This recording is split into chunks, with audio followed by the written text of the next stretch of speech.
staadioni teadustaja Rasmus Kala nime nimetas, kui mäng on juba käimas, siis tuleb keerutu uus, aga see lõpetas üle värava muru poolest ja siis juba muud olmeprobleemid, millega võiksid nad mingil hetkel tegeleda, aga tegeletakse praegu väljakul niimoodi, et Viimsi asub juhtima ja Gregor Lehtmets, löögi autor, aga oli seal päris tugev rikošett ka Velko mängijal.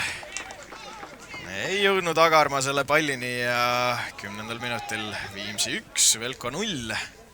Mänguseis on muutunud, külalisvõistkond. Velko mängijalt. Lehtmetsa tõste, Agarma lükkas palli. Saupõld lööb peale ja polnud paha üritus. Selle tsenderdada on Velkol küllaga. Vaatame. Tulevad päris kaugele, päris kõrgelt. Aga see Velko kaitseid üllatada.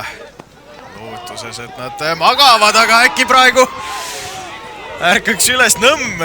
Natukene libises siin kunstmuru peal.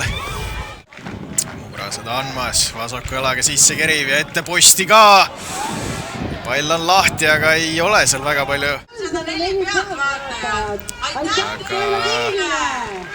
Aga kui Viimsi on mänginud rohkem sellist söödumängu, kuidas praegu sai kiidetud küll.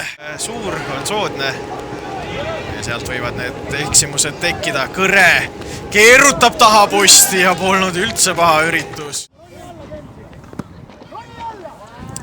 Veel laseb mängida.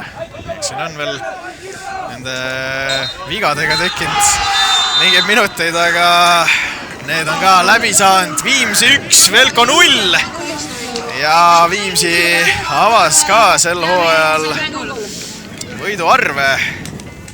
Seda heade mõtete linnas, kus